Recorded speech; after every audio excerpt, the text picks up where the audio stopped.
Bom, boa noite, pessoal. Queria agradecer a presença de todos que estão aqui na nossa live hoje, nos canais do YouTube, do Instagram e do Facebook. Quero agradecer a presença do professor Sami Aljundi, que foi meu professor na graduação, na Faculdade de Direito. E estamos aqui para tratar nessa conversa de hoje sobre o tema Justiça e Medicina. Os limites técnicos jurídicos do ato médico e sua responsabilização em tempo de pandemia. Principalmente no que tange a seara tanto civil ou até mesmo criminal, diante de fatos que a gente tem visto ocorrendo em relação principalmente a conduta médica e até onde vai essa liberdade da conduta médica no processo de cura de um determinado paciente em uma situação de pandemia.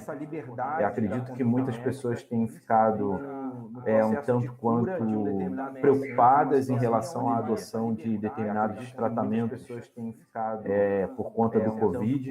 Nessa situação hoje da pandemia, com médicos aplicando tratamentos que não são muito bem recebidos pela comunidade médica, que não tem comprovação científica, como a utilização de medicamentos que não têm alguma comprovação científica acerca da sua eficácia no combate à pandemia, combate ao coronavírus, e até mesmo a utilização de medicamentos que não têm eficácia comprovada e a maneira em que esses medicamentos têm sido utilizados. Por exemplo, nesses dois casos que nós tivemos aqui no Rio Grande do Sul, e agora recentemente ficou comprovado que em Manaus também foi feito isso. Foi a questão da nebulização com comprimido de ivermectina diluído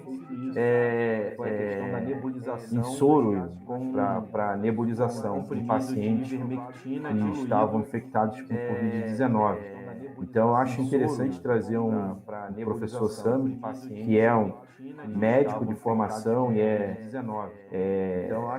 perito do Instituto Geral de Perícias, tem formação na área e, principalmente, tem um estudo muito aprofundado a respeito da questão da responsabilização pelo ato médico.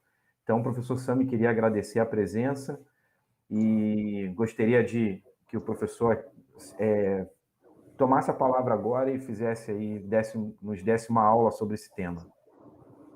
Demetrios, obrigado pela apresentação, boa noite. Boa noite às pessoas que estão nos ouvindo ou nos assistindo nesta oportunidade. Demetrios, essa provavelmente é uma das consultas mais frequentes que a gente recebe aqui.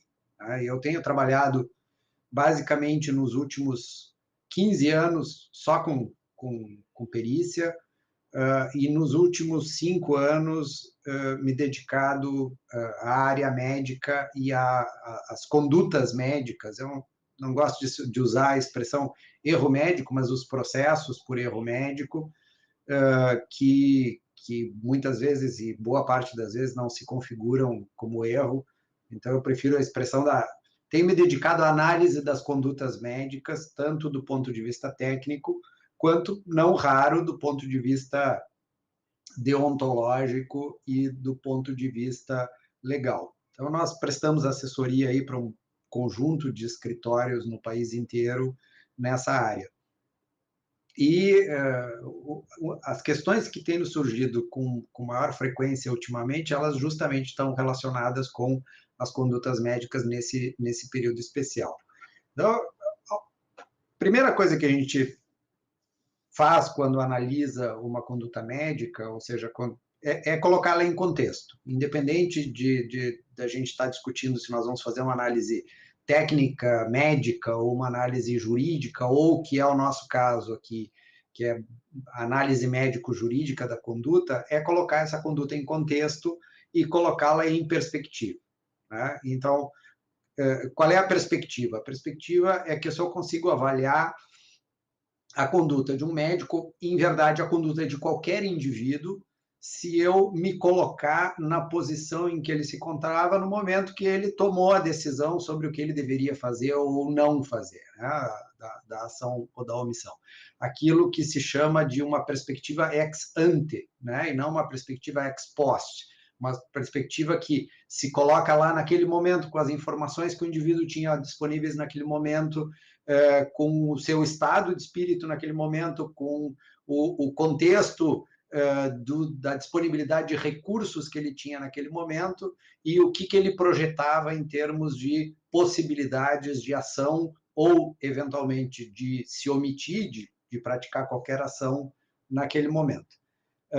Ou seja, um olhar prospectivo do ponto em que o profissional teve que tomar uma decisão.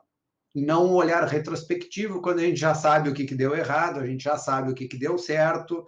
É muito fácil puxar o fio da meada nos olhares retrospectivos, que, infelizmente, continuam sendo a regra quando se julga a conduta de alguém, inclusive na área pericial. O olhar retrospectivo. Aí é muito fácil. Aí eu costumo dizer, para olhar para o passado e saber, depois que eu sei o que deu errado, para olhar para o passado e fazer o que os americanos chamam de cherry picking, né? Ir lá e dizer, bom, isso aqui foi o que causou o problema, aí é barbado.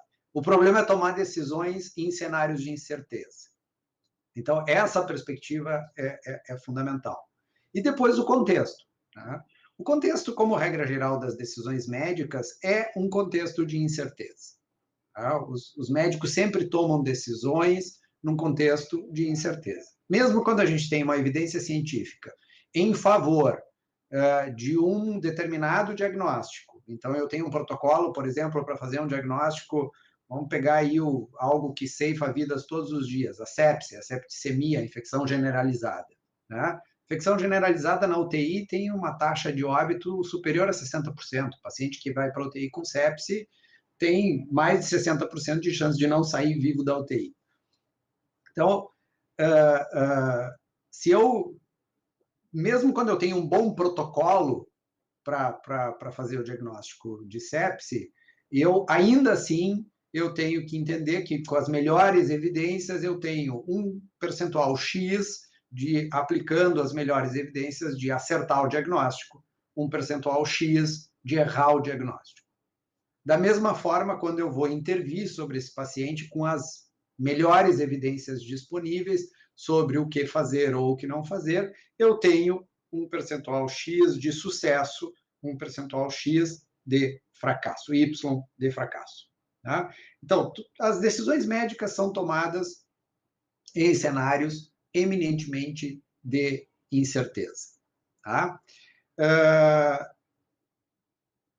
Essas incertezas variam de acordo com o caso concreto, de acordo com a situação específica. E elas podem ser menores em determinadas circunstâncias, quando eu estou falando de doenças que se apresentam com sinais e sintomas muito claros, muito floridos desde o início, que eu tenho recursos diagnósticos adequados ao caso, eu consigo antecipar esse diagnóstico, eu tenho tempo para tomar uma decisão, e isso é uma coisa muito importante, um dos grandes aliados das decisões médicas é o tempo, né? A gente sabe aí que 70% das queixas das pessoas vão se resolver espontaneamente se a gente não fizer nada, se a gente não atrapalhar a natureza, resolve o problema em 70% das vezes. Então, se eu tenho tempo de acertar, eu tenho tempo de errar, e eu tenho tempo de ajustar o rumo na medida em que o paciente se recupera ou não se recupera. Tá?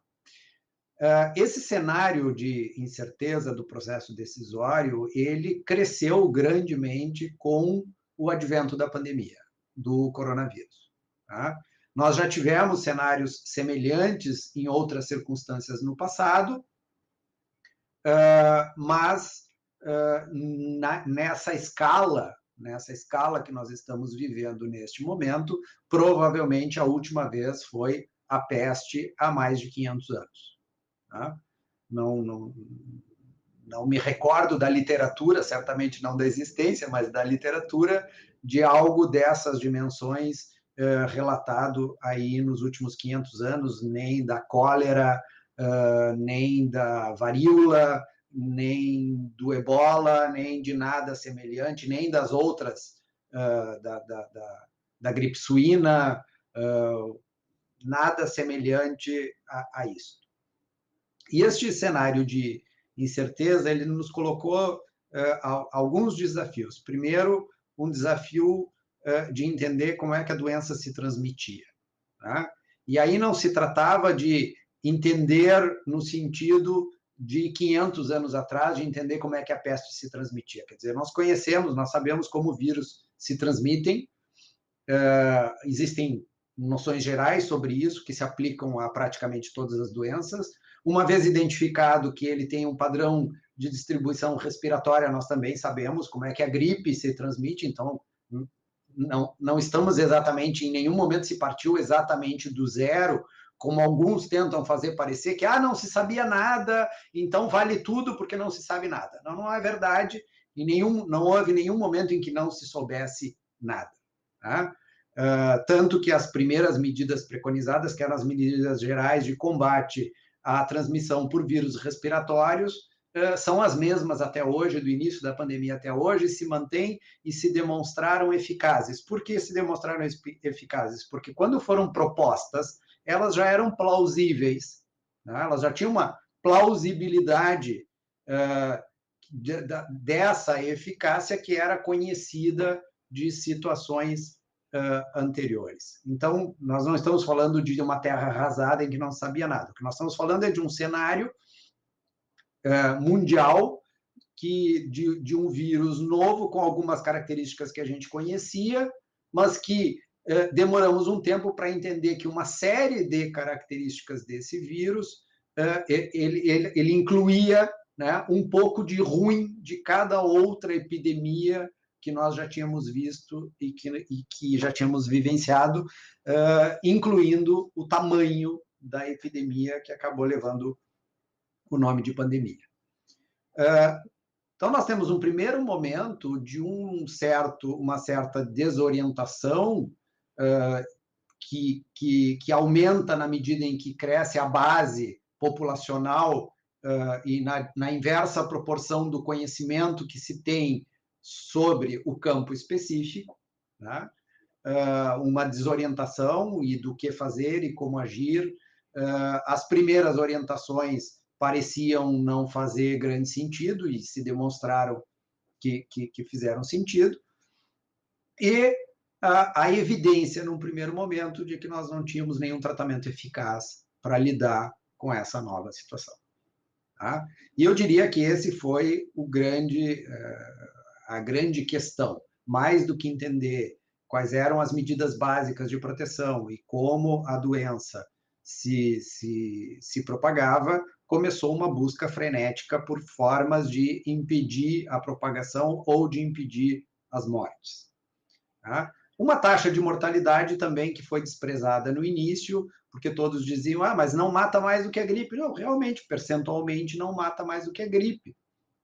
O problema é que ela contamina muito mais gente, tá? Se espalha muito mais rápido, se espalha com muito mais facilidade desde o início, apesar das novas cepas serem bastante mais virulentas e mais contagiosas. Isso desde o início ficou evidente, que nós teríamos uma escalada do número de mortes. Então, todas as pessoas que desprezaram as medidas iniciais, que desprezaram a gravidade do problema, que desprezaram a dimensão do problema, a velocidade com que ele ia se propagar e as consequências funestas do problema, eu não diria que quebraram a cara, porque quem quebrou a cara foram as pessoas que sofreram o problema e não necessariamente os que, da posição confortável de uma espécie de pseudo-ceticismo, isso não é bem assim, isso aqui não é nada, isso é só uma gripezinha, mata igual a gripe, qual é a preocupação? Tá? Nós vamos bater aí em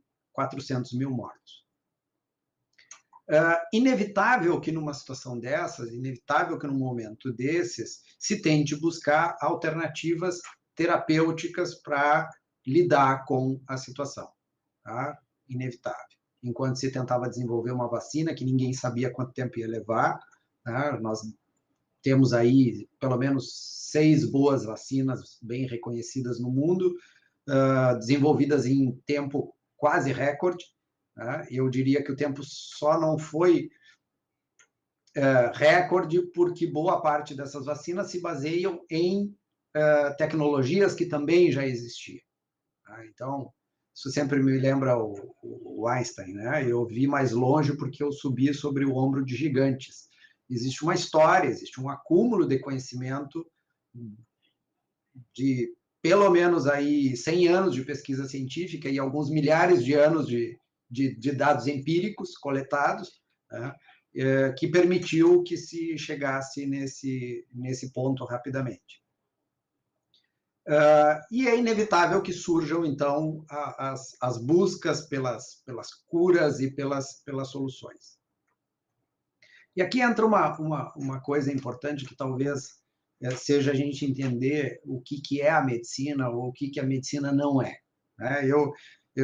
A definição clássica de medicina é a arte e a ciência da cura, ou a arte e a ciência do alívio do sofrimento. Em algum momento alguém te modificou alívio por cura, né? Apesar da cura continuar sendo um pequeno percentual do que a gente faz. Mas onde é que fica a arte, onde é que fica a ciência, onde é que entra a ciência, né? E neste momento de desespero, as pessoas começaram a nos elevar ao status de cientistas, né? Nós não somos cientistas. Médicos não são, como regra geral, por serem médicos, não são cientistas. Nós somos praticantes de uma profissão que se utiliza de alguns conhecimentos que são milenares, empíricos, e jamais foram testados cientificamente, né? Que se utiliza de empatia, que se utiliza do toque, que se utiliza da proximidade, que se utiliza do ouvido, do ouvir as pessoas, e que se utiliza também do conhecimento científico. A medicina, essa medicina baseada na ciência, essa medicina com forte lastro na evidência científica, é uma construção dos últimos 100, 150 anos, que, especialmente no Ocidente, que fez parte da mudança da identidade de uma profissão que vem mudando a sua identidade nos últimos milhares de anos. Se a gente comparasse o médico de 150 anos atrás, hoje, ele seria um curandeiro. Nada mais do que isso, um curandeiro. O que nós mudamos muito em 150 anos em termos de profissão, na mesma proporção em que surgiram um monte de outras profissões, na medida em que o conhecimento ia se especializando cada vez mais e compartimentalizando cada vez mais. Mas nessa construção de identidade do último século, nós incorporamos muito, muito, muito forte a ciência como paradigma da orientação da conduta médica. Então, nos últimos anos, nós passamos a definir a medicina ocidental a partir da utilização do conhecimento e da evidência científica. Eu participei da redação da versão anterior do Código de Ética Médica, de 2009, que foi um grande processo nacional de construção do novo código, e nós incorporamos uma série de artigos que citavam o reconhecido cientificamente comprovado, cientificamente reconhecido. E não foi diferente nessa última redação aí do Código de Ética em 2018, que entrou em vigor em 2019, que em vários dos seus artigos citou o cientificamente reconhecido como a grande referência, o grande pilar da conduta médica. Qual é o grande problema juntando essas duas coisas que eu falei? Que tem muita coisa que não tem evidência científica e que nós precisamos tomar decisões em cenário de incerteza com tanto circunstâncias quanto opções terapêuticas que jamais foram testadas cientificamente. Pelo menos não se a gente pensar em termos de padrões científicos pós-Segunda Guerra Mundial, padrões científicos pós-talidomida, né? Os padrões de experimentação e de liberação de substâncias e de medicamentos pós-talidomida. E assim mesmo nós nos utilizamos de um conjunto de medicamentos para os quais, se eu fosse hoje sentar em termos de evidências, olha, não tem evidência para tratar isso aqui. A evidência é qual? A evidência é empírica. Qual é a evidência empírica? Olha, nós usamos isto para tal problema há 50 anos e funciona muito bem. Mas e como é que tu sabe que funciona muito bem se tu não tem grupo controle? Olha, nem tudo tem grupo controle porque não... Pesquisa custa dinheiro, vamos começar por aí, pesquisa custa dinheiro, no mínimo custa os pesquisadores, né? Pesquisa custa dinheiro. Se o setor público bota pouco dinheiro em pesquisa no nosso país, pelo menos, mas no mundo é o setor que bota mais dinheiro em pesquisa. O setor farmacêutico, que compra a pesquisa básica do setor público, quando vê que ela é promissora, converte em produto. Depois que ele lança o produto no mercado, ele não tem interesse em ficar pesquisando para provar, eventualmente provar que o produto dele não funciona. Tá? Isso significa que tudo que não tem mais patente acaba não sendo testado. E o que tem patente acaba sendo testado com o financiamento da indústria, que de alguma forma tem algum interesse nisso. Tá? Nós temos N evidências aí de medicamentos, por exemplo, que imediatamente que caiu a patente, caiu em desgraça, porque surgiu uma enxurrada de estudos mostrando que ele não servia para nada ou que ele era mais prejudicial do que benéfico. E onde é que estavam esses estudos engavetados? Né? Estavam engavetados enquanto tinha a patente. Caiu a patente, o fabricante original, o desenvolvedor não tem mais interesse, mina, porque ele já tem outro para lançar em si. Então, exercer a medicina nesse cenário é exercer a medicina sempre com a melhor evidência disponível, que muitas vezes é nenhuma. Tá? E é nesse cenário que surge de tudo. Surge o interesse financeiro, surge o voluntarismo, surge o heroísmo, né? Surge a maldade, quer dizer, é nesse contexto. E aí nós temos logo no início da pandemia, os trabalhos publicados pelo Didier Raoult na França, que era um pesquisador de cloroquina. Ele trabalha com doenças tropicais, era um pesquisador da hidroxicloroquina já há muitos anos, e já tinha observado nos trabalhos anteriores dele que ela tinha uma atividade antiviral in vitro. Tá? Na verdade, abrindo um parênteses aqui, quase tudo tem atividade antiviral in vitro, especialmente qualquer coisa que tenha atividade anticelular in vitro, né? Porque o vírus depende da máquina celular para se reproduzir. Qualquer coisa que possa ter atividade anticelular in vitro pode ter também atividade antiviral ou indireta ou atividade antiviral direta. Mas ele tinha observado isso aí e estava imbuído de achar uma nova aplicação para a hidroxicloroquina. Acho que teve um grande componente de voluntarismo nisso, e desenha um experimento ali envolvendo, se não me engano, já não me recordo, mas se não me engano, 78 pacientes, né? Que ele testa a hidroxicloroquina em 78 pacientes e verifica que esses pacientes melhoraram.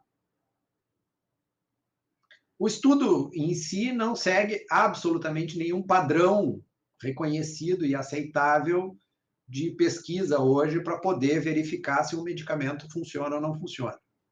Mas é um boom na mídia, é um boom nas publicações internacionais, no momento em que o mundo está desesperado por uma alternativa. A ciência, o conhecimento que a gente produz, ele não tem dono. Né? Lançou, publicou, ele deixou de ter propriedade. Vai ser usado por quem tiver acesso para a intenção que tiver. E aí, de um lado, num primeiro momento, nós temos dois grandes grupos. O grupo que está preocupado em ter uma alternativa, qualquer que seja, qualquer mínima chance de ter uma alternativa terapêutica serve, vamos lá, vamos abraçar, vale tudo, isso aqui está matando, a gente não sabe o que fazer. E nesse desespero, não pesa riscos e benefícios adequadamente. Não, o remédio tem efeitos colaterais bem conhecidos, a doença está matando um monte, vamos usar. De outro lado, o pessoal com mais vinculado à pesquisa, mais vinculado à lógica da evidência científica, que se posiciona no sentido de um ceticismo, olha, vamos esperar, quem sabe a gente faz um ensaio, verifica, nós não sabemos, e que acaba sendo criticado, vocês querem esperar vocês querem ficar fazendo pesquisa enquanto os pacientes morrem. Né? Depois eu vou comentar um estudo mais recente em que a pesquisa pode ter demonstrado que o que era o protocolo de tratamento matou os pacientes. Então, a gente tem que tomar muito cuidado e, eventualmente, sim, esperar a pesquisa e manter as medidas que controlam o problema. Então, nós temos um primeiro momento desta pandemia, que é um momento de desorientação, é um momento de divisão entre os profissionais da área no mundo inteiro, os mais cautelosos e que querem e que estão mais vinculados a critérios mesmo de evidência científica, olha, eu não vou usar isso aqui porque nós não temos evidências confiáveis que funciona, então vamos deixar a natureza seguir seu curso enquanto a gente testa isso aqui um pouco mais. E o pessoal que as favas com a pesquisa científica, nós queremos curar pacientes, nós queremos salvar pessoas. A gente sabe o quanto essa racha se radicalizou durante o período da pandemia. Então, esse é o contexto inicial do uso de um conjunto de medicamentos que passam a seguir a mesma lógica. Porque, na verdade, se a gente olhar, todo o resto desses kits que estão por aí seguiram a mesma lógica da hidroxicloroquina. Então, por que a ivermectina foi usada, entrou no kit? Por que o vermífugo entrou no kit? Porque seguiu a mesma racionalidade lá da hidroxicloroquina. Nós verificamos uma atividade antiviral in vitro. Bota. Por que a vitamina entrou no grupo? Porque tinha se verificado, num primeiro momento, que havia uma aparente mortalidade maior em pacientes na Itália com deficiência de vitamina D. Então, se deficiência de vitamina D mata mais, então a gente bota vitamina D para resolver isso, né? E aí entrou a vitamina D, entrou o zinco, nesse componente de explicações, né? Então, cada um tinha uma racionalidade. Olha, esse aqui bloqueia a entrada do vírus na célula, esse aqui entra ali. Mas nada disso jamais foi demonstrado. Foram pequenas observações aqui e ali e começaram a se ir somando itens. Com menos cautela, se somaram outros itens. Por exemplo, nos países andinos, aqui, o grande problema deles não é a ivermectina e hidroxicloroquina, o grande problema deles é a água sanitária. As pessoas estão entrando nos hospitais intoxicadas com hipoclorito de sódio. As pessoas estão tomando cloro, porque o cloro mata o vírus. Alguém disse que o cloro matava o vírus. O fogo também mata o vírus, nem por isso eu vou me imolar. Né? Na África, a artemisina, que é um outro antimalárico, e aí é a coisa, né? A ivermectina entra porque a lógica era a mesma da hidroxicloroquina, ou seja, os dois tinham atividade antiviral in vitro. A artemisina entra na África porque ela é antimalárico igual a hidroxicloroquina. Quer dizer, começam a se usar uma série de critérios descriteriosos, ou seja, critérios que seriam talvez boas perguntas de pesquisa, né?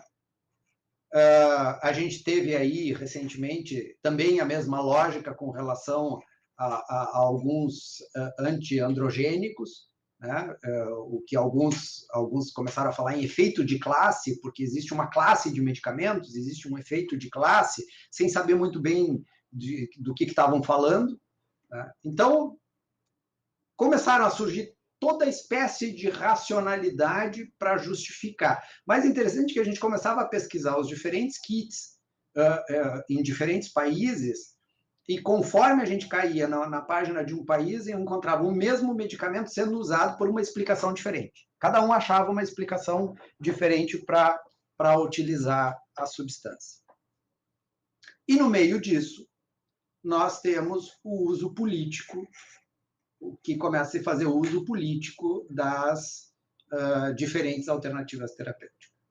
Então, o que nós vivemos no Brasil, com o uso político da hidroxicloroquina como a alternativa que, então, salvaria a população brasileira e comprovaria que isso não era mais do que uma gripezinha, né? Uma aposta feita pelo presidente da República, que apostou, dobrou a aposta, quadriplicou a aposta, e 1 ano e pouco depois ele continua dobrando a aposta, não ocorreu só aqui.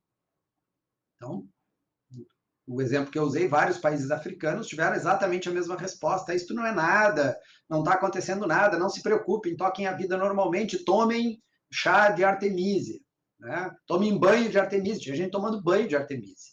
Né? Que isso vai resolver. Por várias razões. Desde opções mais claramente ideológicas como a nossa, até opções de controle, de poder e de absoluta incapacidade de oferecer qualquer alternativa. Então, muitos países que fizeram esse tipo de aposta são países sem nenhuma estrutura hospitalar, absolutamente nada de estrutura hospitalar, sem capacidade de testagem, sem capacidade de diagnóstico, sem capacidade de oferecer estrutura de suporte hospitalar com UTI, intubação, oxigênio, quer dizer, sem nada. Né? Então, eles têm realmente, na história da política, a gente vê muito disso. A alternativa deles era sair para uma solução mágica, né? Ou serem apeados do poder. A gente sabe muito bem como é que funciona isso ao longo da história. Então, as alternativas foram as alternativas populistas e autoritárias de saírem com a opção mágica da cura. Então, é nesse contexto que a gente precisa analisar a evolução da ação profissional. Tá?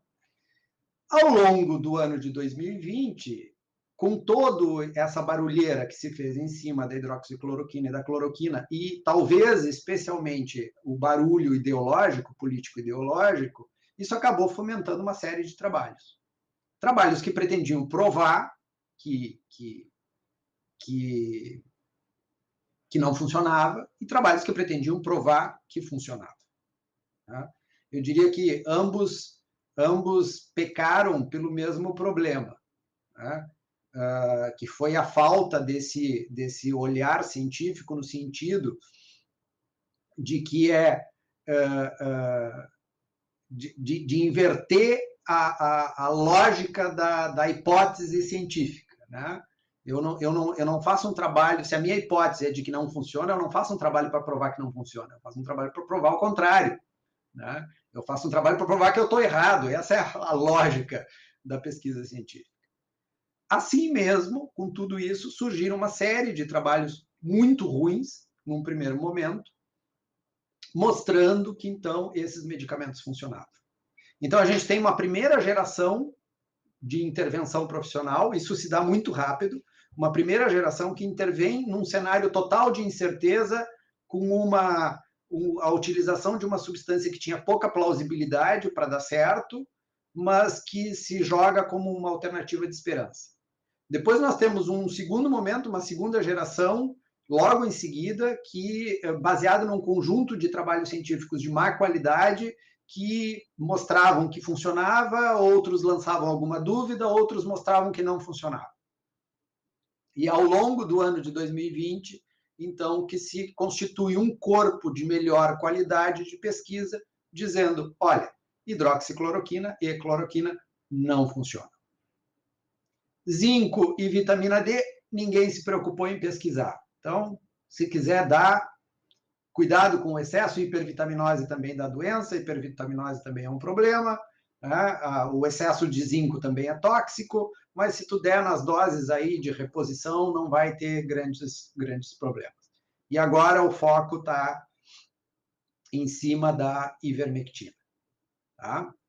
Depois, é uma lástima porque já era um medicamento de uma classe de medicamentos, aí sim, de uma classe de medicamentos que já vinha com pouco uso, em função das suas aplicações muito específicas, mas para as aplicações específicas eram as poucas alternativas que a gente tinha, e aí nós corremos o risco de uma grande, nos próximos anos, de enfrentar problemas com resistência bacteriana, que já era um problema, né? A gente já tinha vários problemas com resistência bacteriana,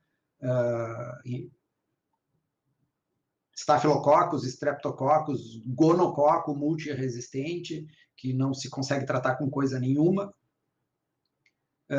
Nós vamos ter um boom disso aí nos próximos anos, e alguns kits que não se satisfizeram em usar a azitromicina e incorporaram outros medicamentos, outros antibióticos que inclusive têm um potencial para gerar resistência bacteriana muito maior do que a própria azitromicina, que realmente vão queimar classes inteiras de antibióticos, que vão ser o nosso grande custo. Então, ainda, digamos, há evidências suficientes para dizer que a ivermectina não funciona. Há evidências sólidas e definitivas para dizer que a hidroxicloroquina e a cloroquina não funcionam. E isso foi sendo construído ao longo do tempo. E aí surgiram outros, na mesma lógica do voluntarismo, do heroísmo, do interesse, né? A gente tem médico aí prescrevendo kit Covid por telemedicina, que, aliás, é vedada pelo Conselho Federal de Medicina, a R$ 1.600 a consulta. Se alguém me disser que isso não é interesse, que isso é bem-estar dos pacientes, por favor, vai ser ingênuo assim no Piauí, diria o ministro Gilmar Mendes, né? Lá no Piauí. R$ 1.600 para utilizar um kit de medicamentos que não funciona por um sistema vedado pelo Conselho Federal de Medicina é, no mínimo, um tipo de mercantilismo que a gente não tinha visto igual até o início desta pandemia. Então, eu diria, se nós formos pensar em termos de responsabilidade profissional, a gente precisa contextualizar a ação profissional no decorrer desse período. Tá? Como ela se modificou ou como ela deveria ter se modificado na medida em que as evidências se modificavam no período e os profissionais mais céticos ou mais crentes precisavam independente disso, se dobrar às evidências. Eu diria que, se isto fosse um jogo de futebol, ganharam os céticos, né? No sentido em que eles disseram, olha, isto não funciona, e realmente não funcionou. E, portanto, a atitude deles não precisava ter se modificado. Mas ficaram os aderentes às alternativas que continuam, então, prescrevendo e insistindo nessas medicações. E aí nós temos dois problemas. Primeiro, o Código de Ética Médica é muito claro, em vários dos seus artigos. Vários dos seus artigos. Então, eu pegar aqui, Código de Ética Médica, artigo 113, é vedado ao médico divulgar fora do meio científico o processo de tratamento ou descoberta cujo valor ainda não esteja expressamente reconhecido cientificamente por órgão competente. Veja, o Código de Ética Médica diz que está vedado aquilo que ainda não foi expressamente reconhecido cientificamente por órgão competente. Aqui estão embutidas algumas coisas. Né? Um é o expresso, o outro é o científico, e o terceiro é que o órgão competente para isso não é o Conselho. Tanto que ele prevê que seja expressamente reconhecido não por este Conselho, mas por órgão competente, que não é o Conselho. Né? Depois, eu tenho lá, artigo 109, deixar de zelar, é vedado ao médico deixar de zelar quando docente ou autor de publicações científicas pela veracidade, clareza e imparcialidade das informações apresentadas. Tá? Então, há uma preocupação do Código. É vedado ao médico, artigo 100, deixar de obter aprovação de protocolo para a realização de pesquisa em seres humanos de acordo com a legislação vigente. deixar de obter do paciente ou seu representante legal termo de consentimento informado. A utilização de terapêutica experimental, parágrafo único do artigo 102 do Código de Ética Médica. A utilização de terapêutica experimental é permitida quando aceita pelos órgãos competentes e com o consentimento do paciente, adequadamente esclarecido da situação e das possíveis consequências. Então, o Código de Ética, ele tem mais aqui meia dúzia de artigos fazendo menção sempre a...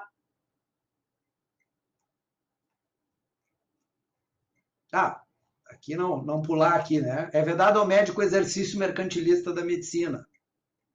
Só para lembrar para os vendedores de consultas, né?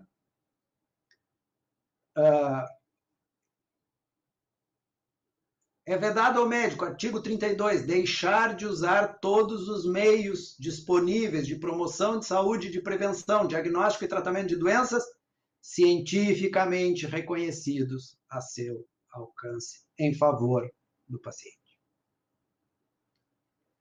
Num cenário de dúvida, em que eu não tenho evidência científica, eu estou autorizado a uma coisa. Quando as evidências científicas começam a surgir, a gente até pode admitir que haja um tempo de atualização. Né? Esse tempo de atualização vai ser variável de acordo com as circunstâncias. Se nós estamos no meio de uma pandemia, eu vou ter que me atualizar todo dia, toda semana, todo mês. Mas eu não posso me atualizar a cada 3 anos no meio de uma pandemia.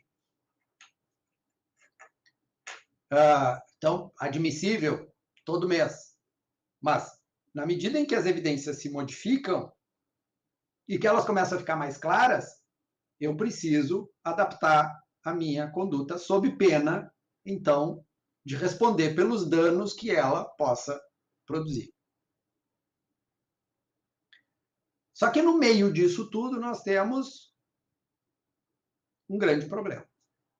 O Conselho Federal de Medicina, no dia 16 de abril de 2020, emite o parecer 4 de 2020, se manifestando sobre o uso da cloroquina.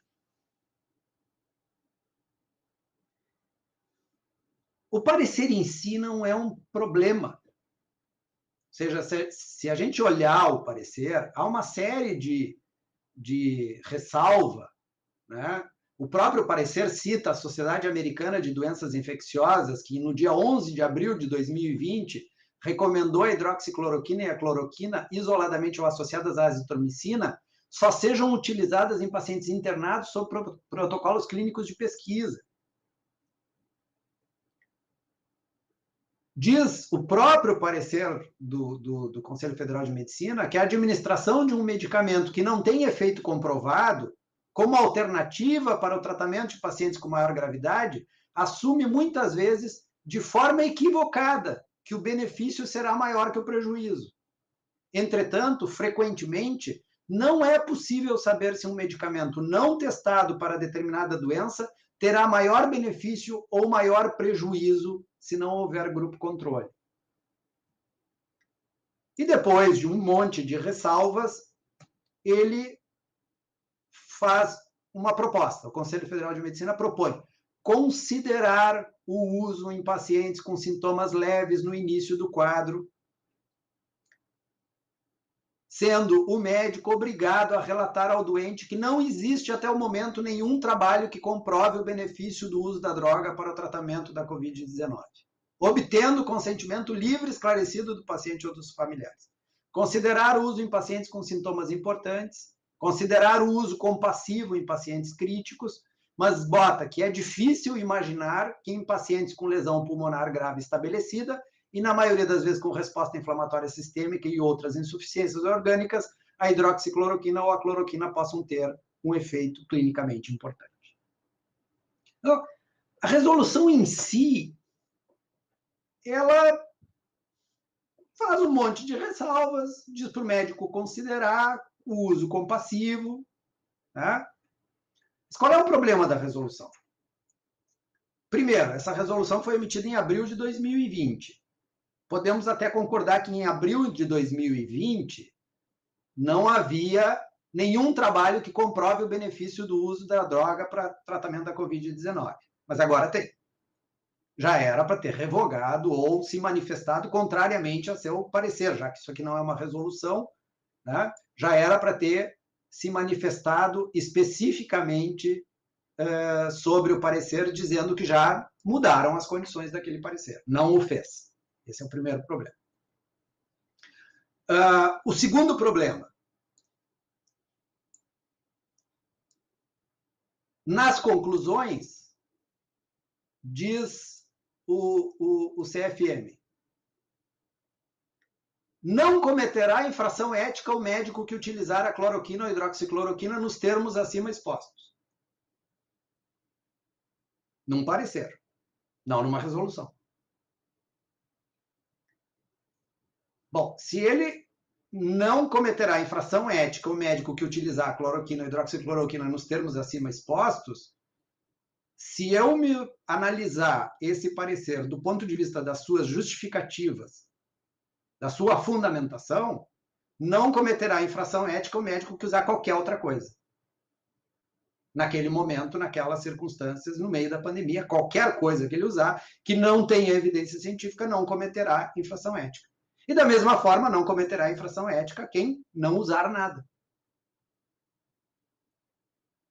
A impressão que eu tenho é que, ao emitir este parecer com ar de resolução, né, foi emitido um parecer que assumiu estatuto de resolução, porque isso aqui é uma consulta, é um parecer, quer dizer, como que num parecer tu afirma que o médico não cometerá infração ética se fizer tal coisa?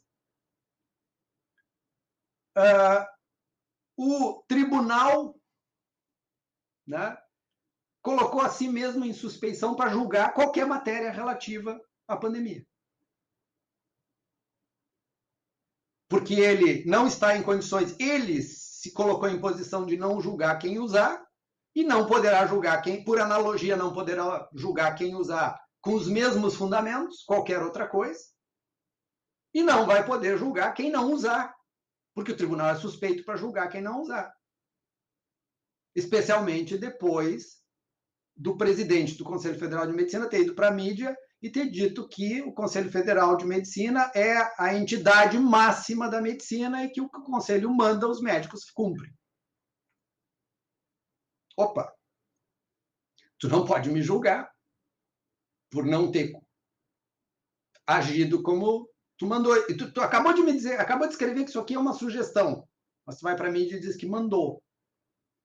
Então, não tem dissonância cognitiva que resista a esse tipo de um parecer que visa a resolução, quando o próprio presidente do Conselho diz que o Conselho manda, os médicos têm que cumprir, se acabou a discussão.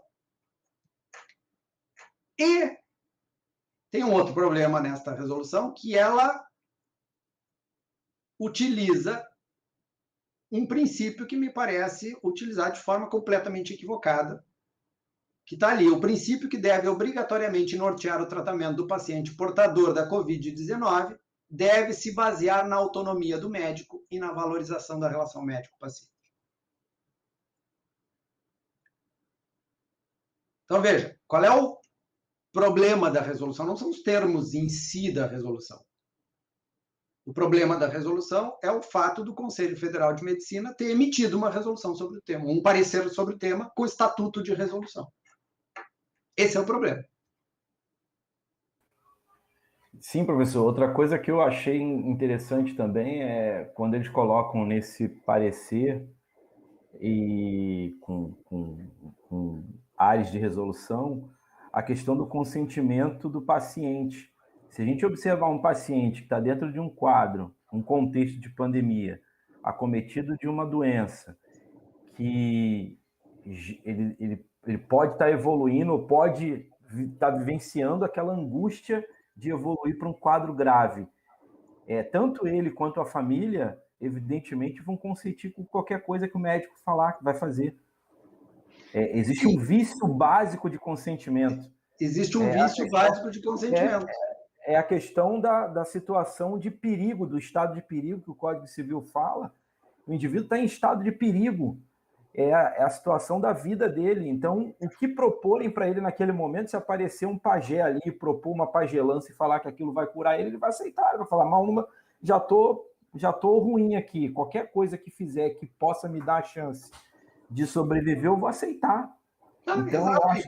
e por isso ele é protegido, por exemplo, de um negócio ilícito numa hora dessas, de transferir os bens dele, exatamente pela mesma razão. Né? Exatamente pela mesma razão. Então, quando o parecer coloca isso, desde que o paciente tenha dado consentimento, me parece que é uma tentativa assim, de transferir a responsabilidade, que já não vai haver nenhuma, mas transferir a responsabilidade sob o ponto de vista ético. Não, mas o paciente até concordou, como aconteceu aqui no Rio Grande do Sul, né? Mas eu acho que é pior do que isso. Eu acho que é pior do que isso. É uma transferência de responsabilidade quando o fundamento da decisão é a autonomia do profissional. Uhum. Né? Ou seja, há uma contradição essencial nisso. Sim. A transferência da responsabilidade se dá no mesmo contexto em que eu digo que o fundamento da decisão é a autonomia do profissional. Erigindo a autonomia do profissional a um valor em si e não a um valor subordinado. Porque a autonomia do profissional não é um valor em si. A autonomia do profissional só existe para beneficiar o paciente. O fundamento da autonomia do profissional é o benefício do paciente. Ela não existe para que ele possa fazer o que ele quer. Ela existe para que ele possa fazer o que é necessário para o seu paciente sem ser impedido de fazer isso. Uhum. E não para que ele faça o que ele quer. Do jeito que está na resolução, a autonomia profissional é elevada, e esse tem sido o discurso repetitivo do CFM, a autonomia do profissional. A autonomia do profissional é elevada a um estatuto de um valor autônomo, descolado da sua razão de ser, que é servir ao paciente, coisa que está lá nos fundamentos do Código de Ética Médica. O Código de Ética Médica se lastreia no bem do paciente.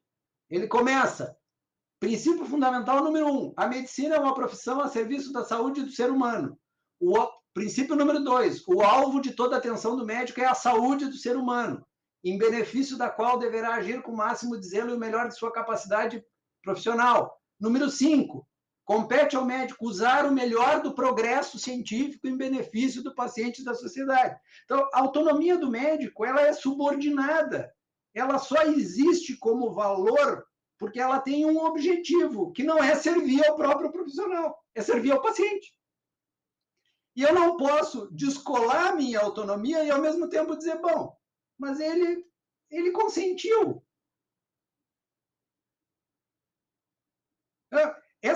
Esse parecer com o estatuto de resolução, que criou uma grande confusão entre os médicos, uma grande confusão, né? Porque a gente pode ter, de um lado, os que dizem que não vão prescrever de jeito nenhum, porque não tem evidência científica, os que dizem que vão prescrever de qualquer jeito, não importa por quê, mas a gente tem no meio disso um monte de profissionais. Olha, o único cara que pode atrapalhar a minha vida aqui é o Conselho Federal de Medicina. Os únicos que podem atrapalhar a minha vida. Então, nós vamos ficar aí, talvez, discutindo obediência devida, nós vamos ter que discutir constrangimento, né? O nível de constrangimento que foi estabelecido. E mais, nesse sentido, esse parecer, ele é antiético, ele fere o Código de Ética Médica, ele interfere em atribuições de indicação de medicamentos que não é atribuição do Conselho Federal de Medicina, e ele é antiético num outro aspecto. Em nenhum momento, o parecer se manifesta sobre o caráter experimental do uso dos medicamentos. Que é um velho problema do CFM quando a gente vai analisar quando os conselhos resolvem punir profissionais por terem se utilizado de métodos experimentais. A gente teve mais de um profissional punido ou cassado por supostamente se utilizarem de métodos não reconhecidos ou experimentais. A grande questão é que o Conselho Federal de Medicina não tem uma lista exaustiva do que é experimental, do que não é experimental, e nem nenhum critério para definir quando algo deixa de ser experimental. A gente não sabe quando é que algo deixa de ser experimental. Mas aqui, claramente, eles reconhecem que é experimental. E se é experimental, isto aqui está subordinado ao Código de Ética Médico, está subordinado às regras, as previsões que regem a pesquisa com seres humanos no Brasil, está subordinado a uma resolução muito antiga do próprio Conselho Federal de Medicina, a resolução 671 de 1975, que adotou a declaração de Helsinki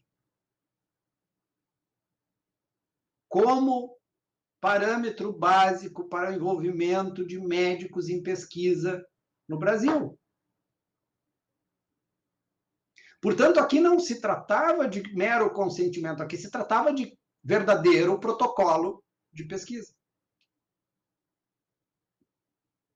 Verdadeiro protocolo de pesquisa.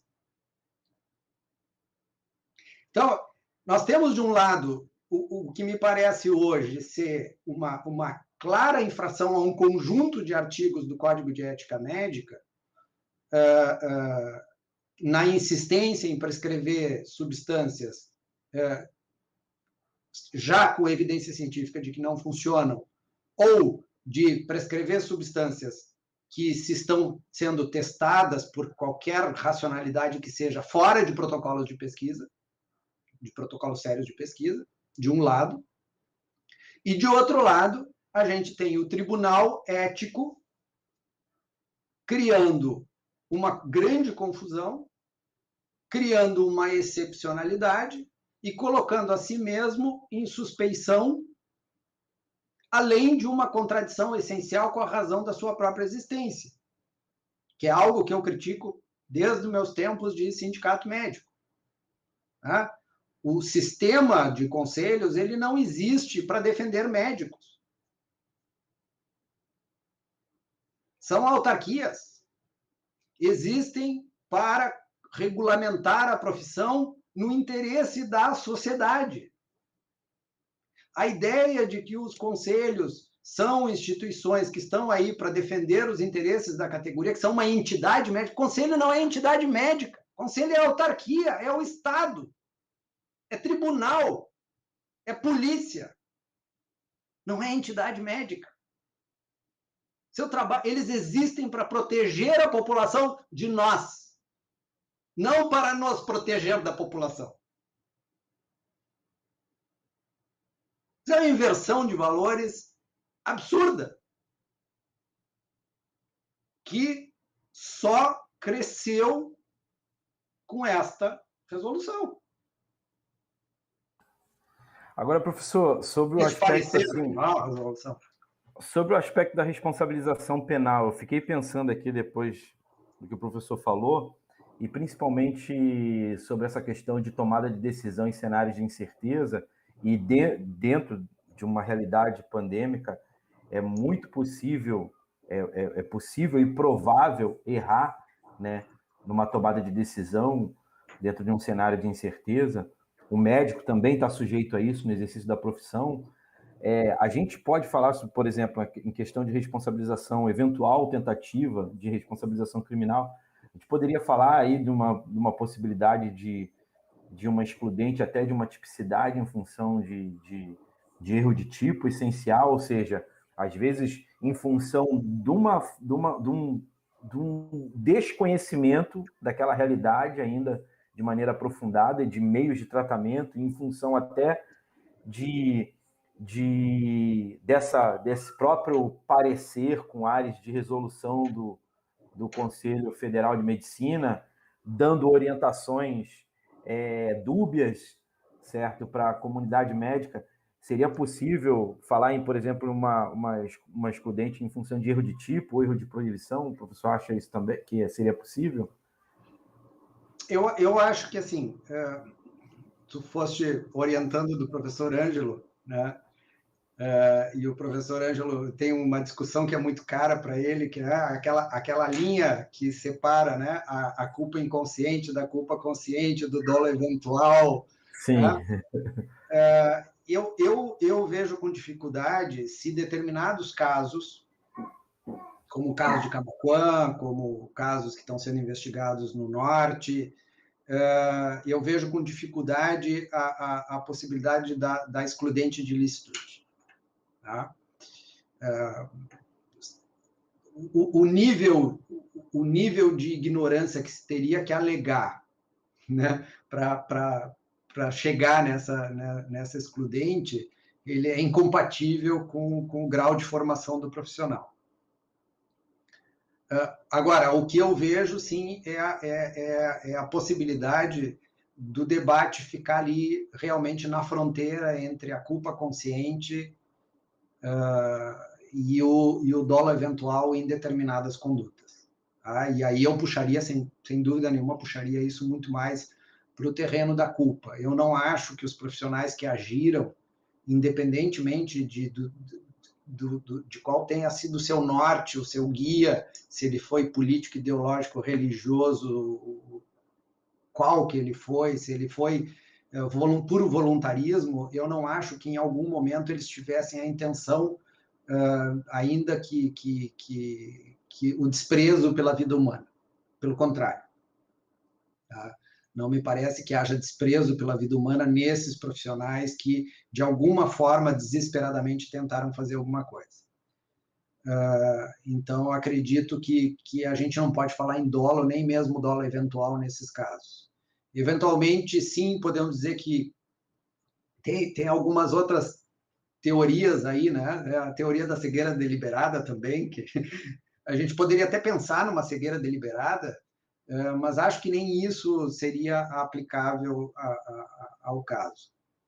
O que me parece, sim, é que há um grande voluntarismo e um grande desejo de que aquilo dê certo. E se alguma crítica tem que ser feita a isso diretamente, eu acho que ela se dá muito mais no sentido sistêmico, né?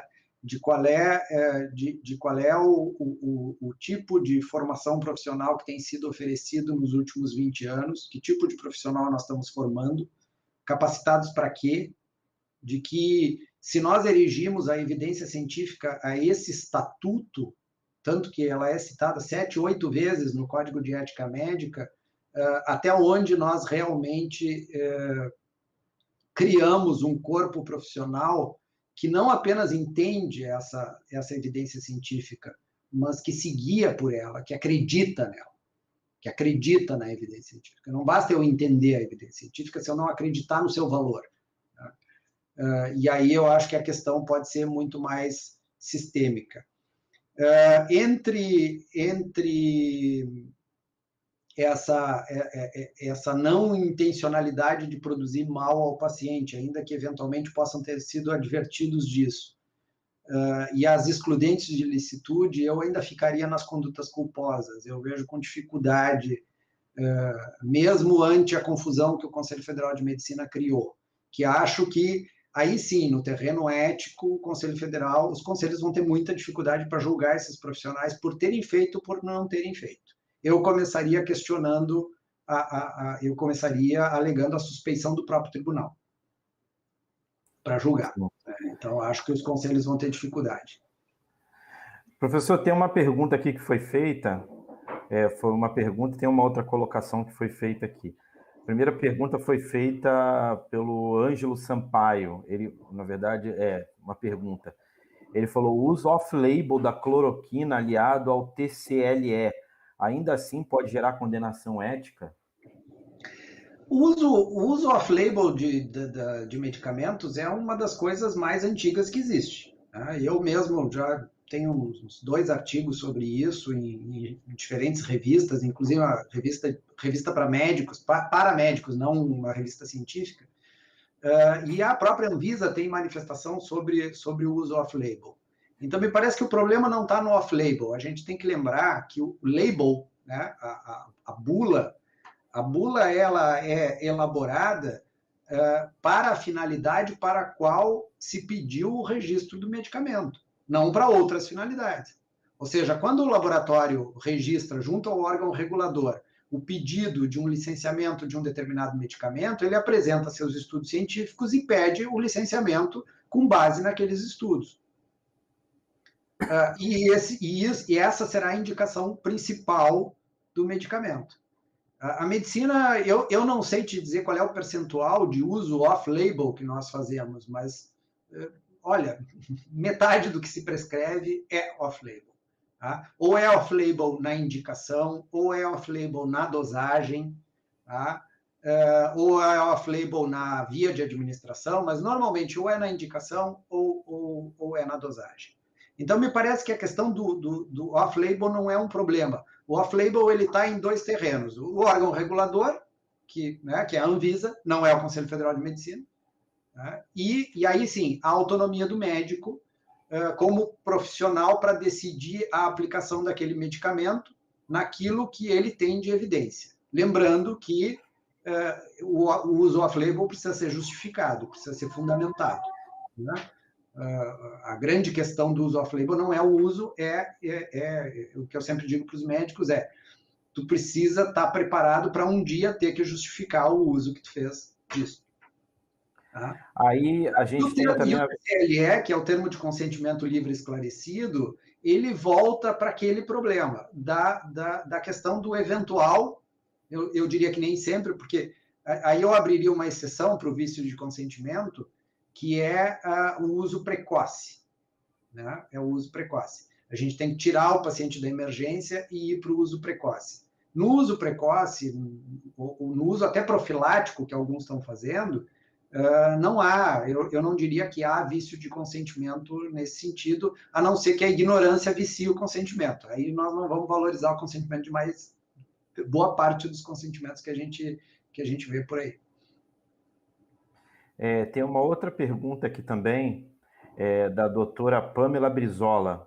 Ela colocou assim: o problema é utilizar a medicação off-label em larga escala. Difícil monitoramento, controle próximo. Aí perguntou assim, se torna um risco, acredita. Ela perguntou o que o professor acha. O uso de medicação off-label em larga escala, que vai dificultar, né, um monitoramento e controle. Acho que seria justamente essa prescrição profilática, né? Mas veja, nós temos um problema que é anterior ao uso off-label. Quer dizer, o uso off-label se justifica ou não se justifica? Se ele não se justifica, ele não deve ser usado. Isso vale para qualquer medicamento.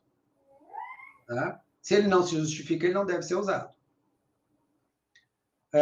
Se ele se justifica o uso off-label, os efeitos adversos, os efeitos colaterais, eles são os mesmos que estão na bula, porque não importa se eu uso para tal finalidade ou para qual finalidade, os efeitos colaterais são os mesmos e eu continuo responsável pelo monitoramento do paciente.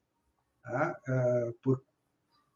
As orientações quanto aos efeitos adversos, quanto ao que ele deve fazer em caso de efeito adverso, quem que ele deve procurar, como ele deve procurar, eles continuam valendo. Tá? Nesse caso, a gente tem que voltar um pouco para tentar entender como é que funciona o sistema de saúde, e aí vale para uso on-label ou off-label. Tá? Os pacientes do Sistema Único de Saúde, eles nem sempre são acompanhados por um único médico numa única equipe. Tá? Eles, muitas vezes, não têm seu médico de referência. Então, o médico que prescreve não é o médico que vai ver o efeito adverso, ou não é o médico que vai renovar a receita, né? Não é o médico que vai atender o paciente numa outra ocasião. Isso tem acontecido também nos serviços privados, né? Com os pronto atendimentos de planos de saúde e tudo mais, tem acontecido mais ou menos a mesma coisa. Mas ainda há um vínculo com o médico lá original, que prescreveu, que é o meu médico que me acompanha. Mas no Sistema Único de Saúde, essa relação não se dá da mesma forma. Ela é muito mais impessoal. Tá? Quando a gente está numa situação de pandemia e nós temos uma demanda por esses serviços muito grande, então a saturação ela aumenta e a impessoalidade se potencializa. Então, quando que esse paciente vai ter acesso? Em que momento ele vai ter acesso a reportar efeitos adversos? Então, o que a gente tem do ponto de vista do acompanhamento dos pacientes é uma situação que já existia, que é potencializada em função da saturação dos serviços e do aumento da demanda. Mas a questão anterior prevalece. O problema não é a prescrição off-label. O problema é se a prescrição off-label está justificada ou não está justificada. Essa que é a questão. Eu não tenho nenhum problema com defender uma prescrição off-label bem justificada e bem fundamentada. O problema é se eu não consigo fundamentá-la. Eu vou fundamentá-la em cima de quê? Eu vou fundamentar ela em cima da autonomia. Autonomia de quem? Do médico ou do paciente? Não, a autonomia do médico está subordinada à autonomia do paciente. Mas qual é o limite da autonomia do paciente? Não apenas em termos de vício de consentimento, mas em termos do que ele é capaz e tem poder para decidir. Ou seja, essa autonomia da qual nós falamos do paciente é uma autonomia para tomar uma decisão sobre o que é melhor para a vida dele. Não é uma autonomia para ele fazer o que ele quiser. Porque se ele chegar e me disser, doutor, não aguento mais esta vida, eu quero que o senhor me mate. Vamos levar ao extremo, né? Eu quero que o senhor me mate, eu não aguento mais esta vida. E daí? Eu não posso fazer isso. A autonomia dele, nesse caso, vale nada. Doutor, eu estou com câncer terminal, estou nesta cama faz 3 meses, eu quero que o senhor triplique a dose da morfina para acabar com a minha vida. Sinto muito. Doutor, eu quero que o senhor me dê esse remédio aqui. Por quê? Porque eu li no Google que esse remédio é bom para mim. Não, mas esse remédio não tem nada a ver com o seu problema. Não, mas eu quero que o senhor me dê porque eu quero. Sinto muito.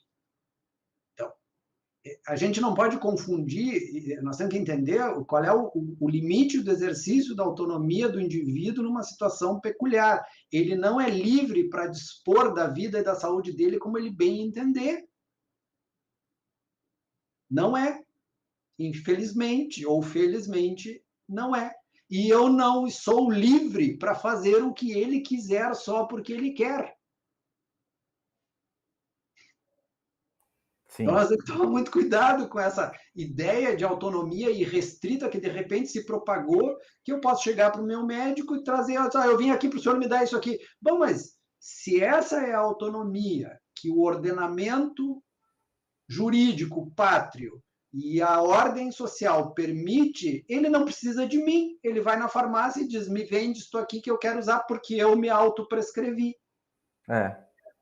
Ele não precisa de mim. Se ele precisa de mim, por quê? Porque ele precisa de um regulador. Sim. Esse regulador tem várias funções. Uma delas é fazer a filtragem da evidência científica. Sim.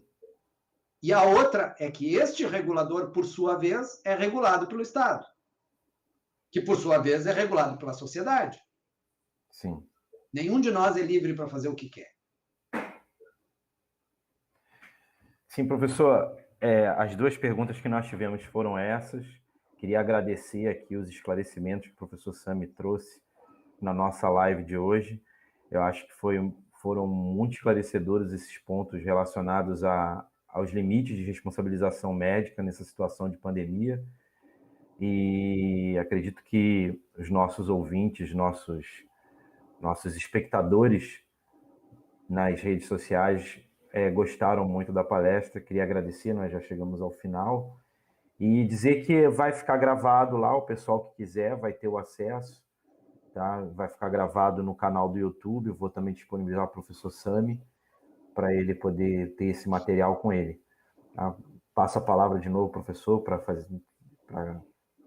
falar suas últimas palavras aqui. Bom, Demetrios, mais uma vez te agradeço o convite. Não é o nosso primeiro encontro, espero que não seja o último. Sim. Agradeço a paciência de quem nos ouviu, porque eu falo muito. Mas foi muito bom. Você já sabia disso, eu falo muito. Eu falo muitas horas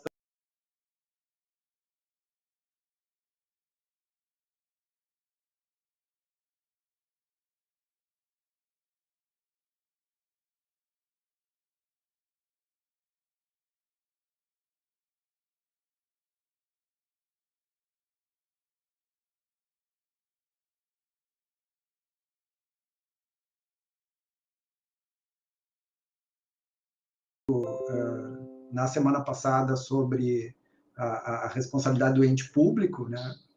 O professor Maffini, que foi muito bom. A gente vai ter muito para debater sobre isso. Provavelmente eu devo consolidar algumas ideias, mudar outras ao longo do tempo. Mas uma eu tenho bem consolidada. Tá? Nós somos uma profissão regulamentada porque nós trabalhamos pelo bem da sociedade, mas a sociedade precisa se proteger dos nossos excessos.